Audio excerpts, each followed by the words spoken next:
What's up, Cherie's World? I got another homie in the house. I mean, like, this has been my real friend since I was a teenager. He is an NBA great.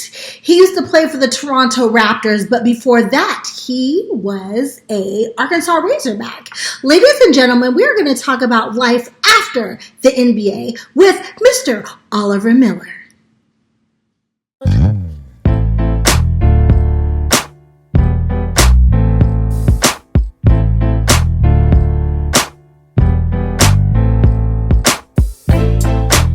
This man right here, Courtney. I can't pinpoint the first time I met this man. I'm not sure if it was on an elevator or if it was the Warner Brothers lot. He was in the lobby. We were just checking in. Okay, long time ago, my cousin, who was a baby at the time, she was like 8 or 9. We were having a slumber party for her at the Ritz-Carlton. We went to check in, and all of a sudden there were all these really tall black guys everywhere. And this black man walks up and says, "What you doing with your big forehead?" Oh. Yeah. You don't know who that was, do you? Oh. That wasn't me. That was you in a big purple suit. Purple suit. And the girls I was with a bunch of little girls and they were so excited. Come to find out, there was a basketball team downstairs, and he was so nice. They met the girls, and the girls were geeked up, and he just became my friend and stayed my friend. But yeah, he cracked on my head. No, I didn't. The first thing I said to you, I was like, "Hey, you the girl from Family Matters." She's talking about, "Yeah, how you doing?" I was like, "Yeah, so I'm a big fan." Ain't nobody said nothing about that forehead. Man, don't start that. Hey, but you know what they say about girls with foreheads, right? What they say. Oh, it's not appropriate for this type of show. Go ahead, Cherie. Yes, it is.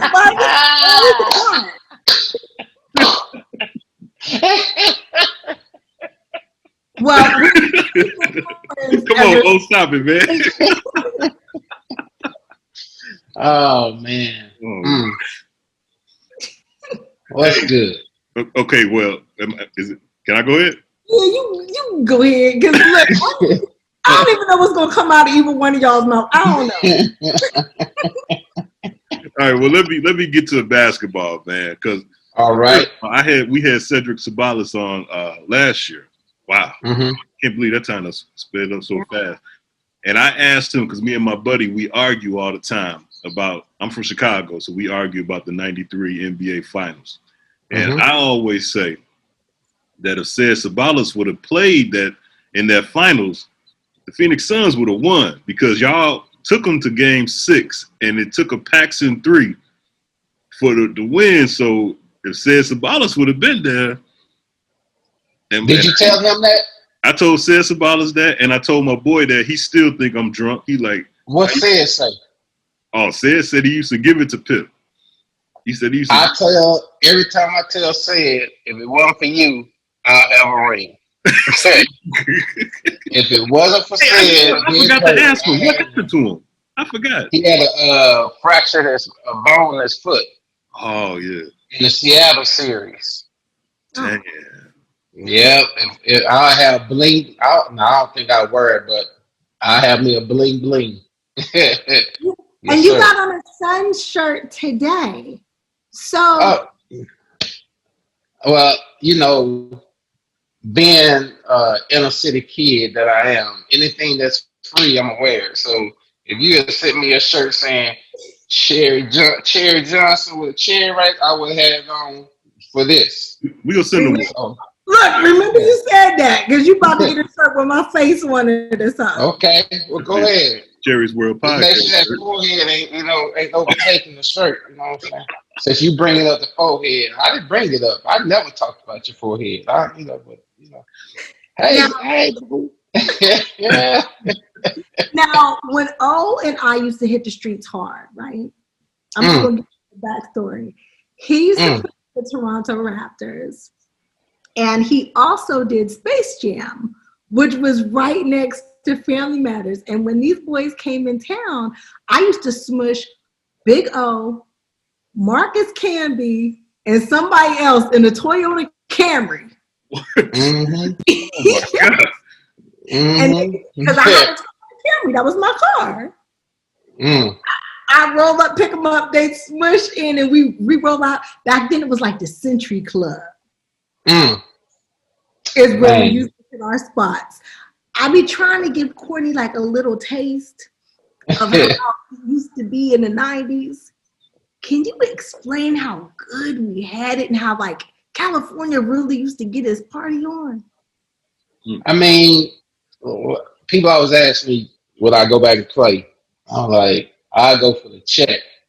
But the way social media is, no, because we had more freedom then. We can go wherever we want to go. We didn't have to worry about no cameras being in our face. We didn't have to worry about nobody putting nothing on the internet. We didn't have to worry about none of that. But now, any and everywhere you go, you got to worry about somebody saying something or just trying. I'm like, but I mean, yeah, back in the day, it was cool. We just go out and have fun and, but nowadays, these young people, boy, you gotta have a curfew because they got crazy after a certain time. So yeah, back in the day, it was nice, fun. It was nice and humble and sweet, Courtney. I also got to tell you that Big O is the one that taught me, like, I didn't know what a groupie was. I didn't know that. I didn't know about nothing, right? So that's water, y'all. That's water. I'm just letting y'all know that's water. Yeah. I actually flew out to Dallas to see O in his hometown. He was playing. And when I checked in the hotel, the guy was like all secretive and took me to the room. And I was like, oh, wow, there's a ton of beautiful women in the lobby. Like, I didn't know why they were being all secretive, but the team hadn't arrived yet. And when O and the boys got there, I was like, oh, you see, I literally said, I think there's a beauty pageant going on down. They were looking like that. They were all made up, cake face, hair was big. They had on these tight little dresses. So all I could think is it has to be like a beauty pageant. Oliver was like, baby, come here. He took me, we could see a little balcony. He was like, all them girls right there is waiting for these boys to go shopping. And I was like, to what store? I want to go shopping. And he was like, no, baby. That's what they're buying. Those are groupies. Oh, I'm saying all this to say, like, what set me apart? Like, how did I become kind of like baby sister, baby girl, where you guys kind of just like coveted me and taught me about life? It's crazy about you bringing up Dallas because one of those players met one of those girls in the lobby, and he was from Italy, and he had a fiance back in Toronto, and while he was in Dallas, he called the fiance, told her to pack her stuff and go back home because he found another woman. So that's funny you brought that. Yeah, I'm dead serious. Just like the Harlem Nights. Yeah, I'm dead serious. It was funny. He called. He said, we're no longer together. I met somebody else, and then I got accused of setting them up because setting them up with the girls because I'm from DFW. I'm from Fort Worth, but we was in Dallas, so they thinking that's my hometown. And I had a bunch of girls and set all the guys up. And I'm like, look, You didn't have nothing to do with that. I have nothing to do with it. But yeah, it's funny. But I mean, it's like when you see young sisters as yourself that's in the industry or whatever is going to be around it, we just try to keep you hip to the game. That keep you aware of your surroundings, and because as I'm pretty sure as you got older, you see around your surroundings it's more I don't know how to say it, but my eyes are wide open now. Yeah. So it's and nowadays it's you really got to be on the lookout. You don't know who got their camera on. So right. But then it's like just be aware of your surroundings and like when you go to Atlanta, you got to know that look. So. You gotta know that look, so that's what I'm talking about. So it's just we're just trying to help a young black sister out because we want you to get caught up in a mix. Thank you. I haven't gotten a chance to say thank you to Marcus, but to you, like, thank you. I don't think you realize how. And also, your mama threatened me, so they don't know the story about mama and me, so I had to look out for you. Got me grounded. Got me in trouble. Oh, that was funny. That was not funny. So I'll tell the story. I have a tattoo, right? I got it when I was way too young, and I had hid it for years. I was gonna call my mama on the phone and say, "I think you need to go check on her ankle. She hurt it or something." My tattoo. You just got the tattoo. You just got it, and you like, man, this thing hurt. Ooh, I hope I can keep it away from my mama. I'm like, what? It hurt? It hurt? And I'm like, oh. I said, let me speak to mama. I'm like, Cherie, ain't gonna hurt. Check on it. See what's wrong with it. And next thing I know, she's like, ah. I was getting beat. Well, let me explain something to you. It wasn't I just got the tattoo. I just got the cover up. Because the original tattoo said Victor.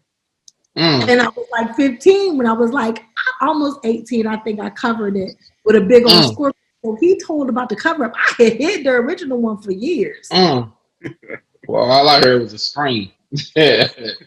I'm still tripping on big old you 6'9" and can be 6'10", maybe 7 feet, and y'all in the Camry?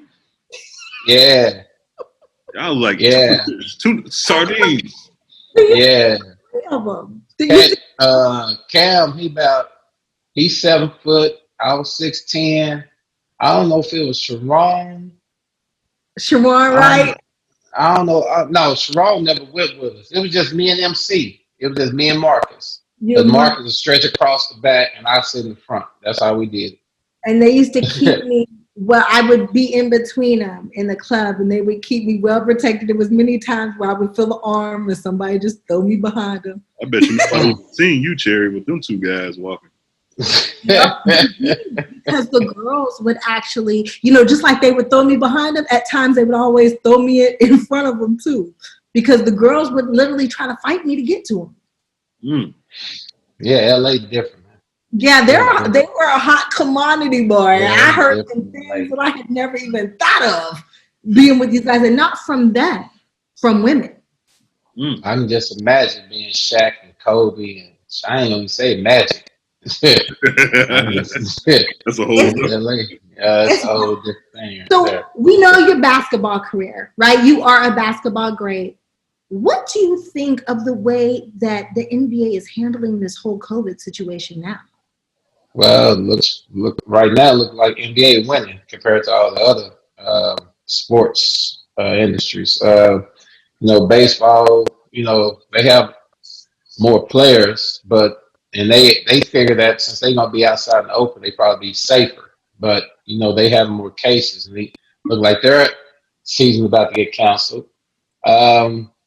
The thing is, I watched a couple of games, and they try to make it feel, try with the virtual fans, but I don't think it's just the same feeling. I think it's just the same pickup games, and I think guys are more careful now because it's usually more shit talking on the floor. So I think guys are more careful now because it's nothing to cover it up. So it's just weird. So I told somebody the other day, I can imagine playing with the guys I played with, how many you BMS, I whoop your MF and A, and that's what, when I was playing, that's the era I played in. There wasn't no sugarcoat. There wasn't no, it was you. Sorry, mother. We your mama sucked. We let you have it. So, but that's part of the passion, right? Like you guys kind of need. That's part of the passion, part of the spark, part of why we get to see a game and have some game time. Or we just don't like that player. We just we don't care. So it's just I'm glad it's back, and I'm glad that the NBA is having less cases and more issues being that we were the first one to expose it with the Utah Jazz, but I think they handled it pretty well. Now, what I've heard how it is you can't leave the bubble at all, and you're stuck in the bubble, and the only people that could come is your wife and kids. That's it. Ain't nobody else. So to playoff time. Oh, is that the playoff? Yeah. Well, I don't know how it is. I mean, thank God for NBA. I know the young guy mentality, right?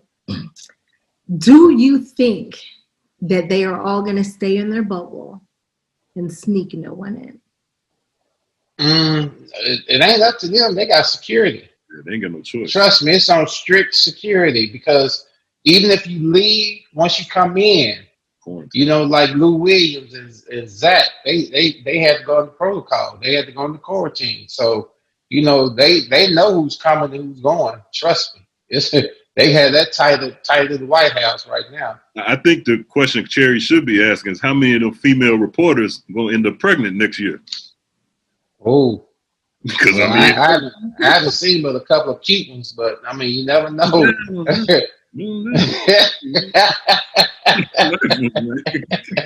won't say the names. The nice ones now, boy. I didn't even think like that. I'm just thinking of, I remember you guys had security too on the floors. To be honest, we didn't start getting security till about when they started. Let me see. I just know that we didn't start having personal security till about 98.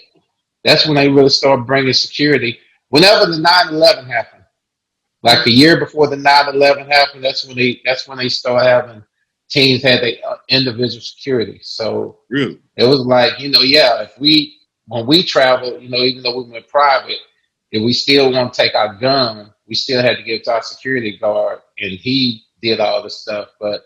I mean, like now they have like you had three your gun? to. You could travel with your gun, yeah, Damn. because a lot of guys had their permits, So as long as you did the right way, having the case and it wasn't loaded and all that bull crap. The 90s was so different, man. Like I was just watching that Last Dance shit. Like you don't like these new players. Like Dennis Rodman drinking a Miller Lite right after the game and jumping on a motorcycle, like that was the 90s. And this new age, these guys, ain't nothing like that happening. They drinking after the game. Trust me, it was a lot of drinking after the games when I was in the 90s, like you said. But I mean, they just because these dudes so young and they do dumb stuff, you know what I'm saying? And then like I said again, you got social media. Social media is always out there. So especially while you're here in Arizona, this is the state that got most DUIs and the most racist. So, you got to be careful here. Even when I was playing, we was winning. They were still cool, but, we still knew how far we can go. You know what I'm saying? Being here in Arizona. So, it was, man. Talk about racism. Oh, like, how do you feel? You are a father of young Black men. What's going on in your house or your conversations with your babies 2020?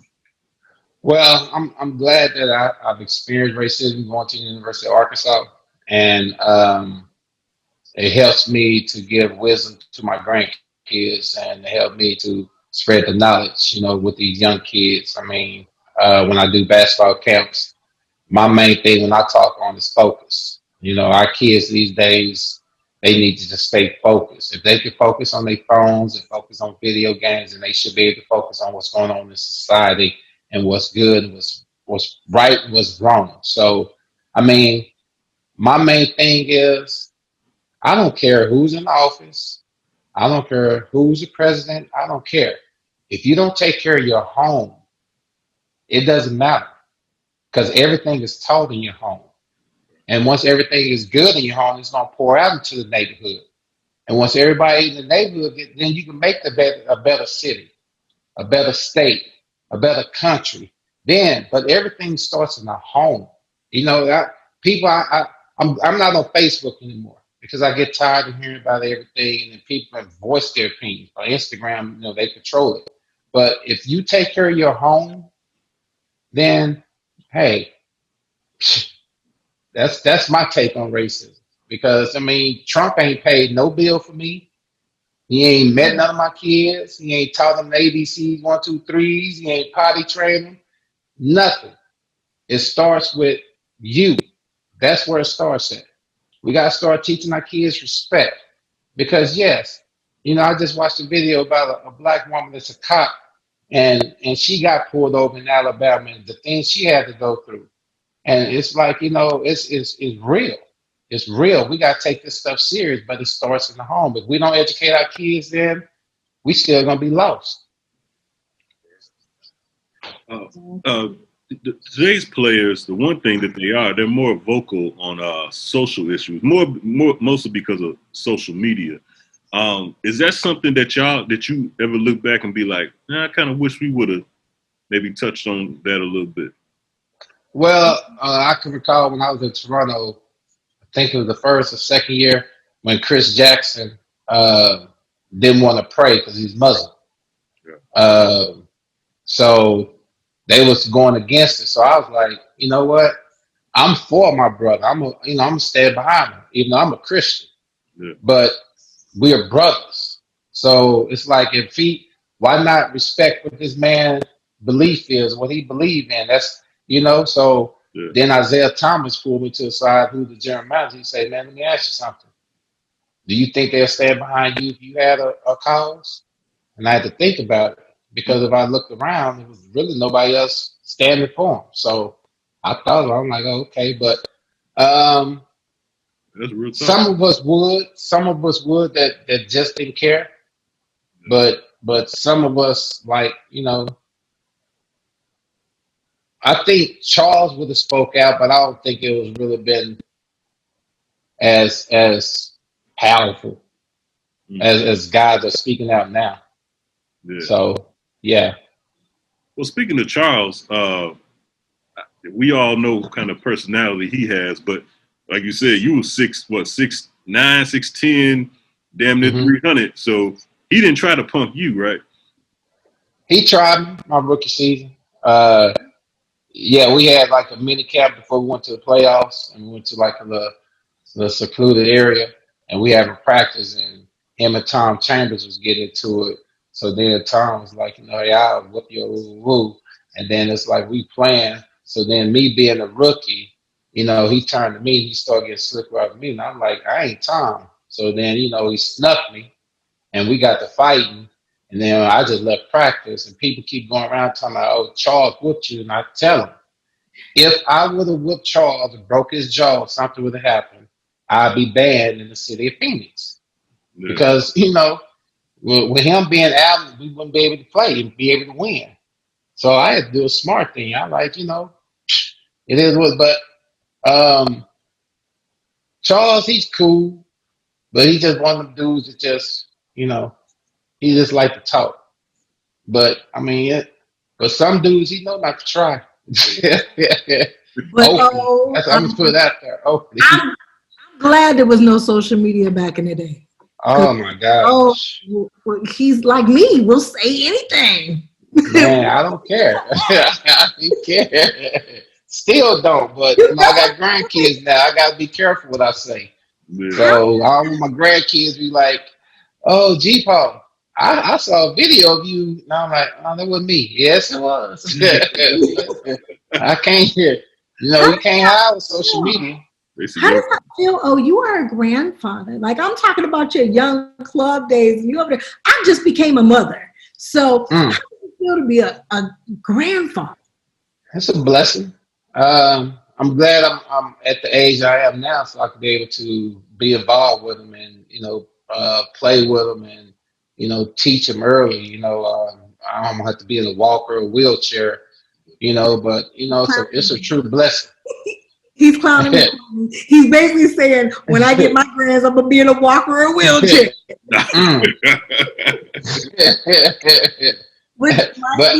But I'm glad though you do, because, she made you learn how to cook. She ain't know how to cook it. She ain't know how to cook back in the day. Oh, man, have you ever heard anybody burn popcorn in the microwave on a consistent basis? But you guys gotta realize, he knew me as a kid. I was these are my teenage years he's talking about. Popcorn. We talking about popcorn. Really? Can't burn popcorn. Then she was like, oh, the house stink. Duh.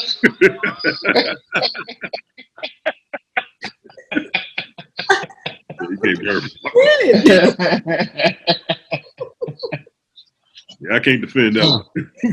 I was a kid. I did back in the day. But then once she had that baby, she started posting videos of her cooking. I was like, oh, that's so sweet. She ain't having microwave dinners no more. 3 meals a day we added. You see me now. Where am I at? In the kitchen. I feel like these kids, with these kids these days, they eat, man. I ain't never, I think the difference is when I was growing up, I was too busy outside. Now they inside, so they don't have no choice but to get hungry. So, and my daughter wants meals. She don't want no snacks, or she wants meals. You know why? Because you started her like that. So what you expect? That's just like dating a man. You start out, you cook a man breakfast in the morning, bed, and give him a snack for lunch, and cook him a good dinner, and then once y'all get together in a year, he stopped getting fed. So yes, that's what she wants. She been getting fed like that since he was born. Feed that baby all day. Hey, baby, let me ask you this. Yes, and this is more so about your first reaction, because I'm trying to put myself like, what was that? 94? Y'all met 93. You and Cherie met. 95. 95. Wow. So I just know 95, 96, 95. Yeah. So I know if I would have seen her, especially 95, 96, I would have just been like, just. And so, like, what was your just? I know you say y'all met in the hotel and stuff, but was it just like, That's what I did. She didn't say it, though. I'm like, oh shit, that's old girl from Canada, because I had a crush on Laura. Mm-hmm. And I was like, where Laura at? Did you come? She come, no, I'm having a little slumber party, like she said. I'm like, oh, okay, cool. So we became real cool. And oh, so you was just trying to get with her to get next to Laura? Yeah. Yeah. And then I'm like, oh yeah, you was on Punky Brewster. She's like, you remember that? I was like, yeah. Yeah. Courtney, seriously, I would go to pick them up and I'll be like, why you got them tight pants on? You ain't going nowhere. We ain't trying no problems. That was the time the Keith Close got beat up in the middle of the street at the skating rink in LA. Nah, we won't have no problems. Yes, that was the exact time. And literally, I didn't get to go out that night because he told me my clothes were not appropriate. Yeah, because you wanted to know what the group looked like when you was looking like one that night. So that's real talk, though, man. That's good looking out. That's how you, man. That's what we need to do. Because I'm gonna tell you, when as an athlete, when we out of town and we go to the club, the thing we're looking for is A, who got less to take off when we get home. B, we look at what she's drinking, and then we go from there. It's point blank. You get her a drink, you double a drink, you get her woozy, you feed her some lives, go eat. Go feed her. Is it true? I heard Dominique Wilkins say one time during the playoffs, they would just send like a bunch of girls to the hotel and just have them, basically, without getting too graphic, just make the guys tired out before the game. So that the night. Now we did that at college, but I never experienced that. I mean, maybe they did that to Dominique. You see what they did to Jordan in the Last Dance, gave him a food poison. So No, that's Dominique. He's special. I'm just a little old. They don't care about me. That is so crazy. But like they are a group of really good guys. And women really, like, I gotta say, like, you got to teach your young sisters, Courtney. You got a daughter just like I do. Like, we gotta teach our daughters not to be so thirsty and not to sell themselves short. So O used to have this conversation with me because I grew up with boys. Boys were always my friends, and every once in a while I tried to have a little girlfriend here or there. That was just my homegirl, you know. I had this one friend one time, and O had bought us some food because he decided that we wasn't going out because it causes a little bit of attention, that we were going to eat in the hotel room. You know what story I'm about to tell, O? I'm not going to say it, but O gave her a bag. He had a Crown Royal bag, and it had change in it, right? And he gave her one assignment. Go get us something to drink out of the machine in the hotel. We up there eating, me and O almost done my food. He said, what the hell? No, she ain't come back. Right? And we up there eating fettuccine Alfredo and stuff you kind of need to drink. You know what I'm saying? She never came back. So I was like, go see where she at. So I'm looking, Damon Stoudemire was outside the room. And I said, yo, did you see? And he said, yeah. So I go and I knock on the door because I'm ignorant like that. You know what I'm saying? And one of the guys came out. I won't give out names because I don't want you to know who the roomie was, but the homie came out and was like, yeah, she in there. And I said, what is she? He said, nah, just go back and eat. I'm just going to sit here. And they in the hallway talking. And I looked at O, and O looked at me and he said, that's not your friend. And don't bring her around here no more. I ain't like that. Can I tell you something? You were right. It took me years to realize it, but thank you. I am surrounded, Courtney, by good guys who teach me these amazing lessons. Cherie, I think she still got my Crown Royal bag too. So y'all never did get that drink? No. Cherie, that happened to me during homecoming.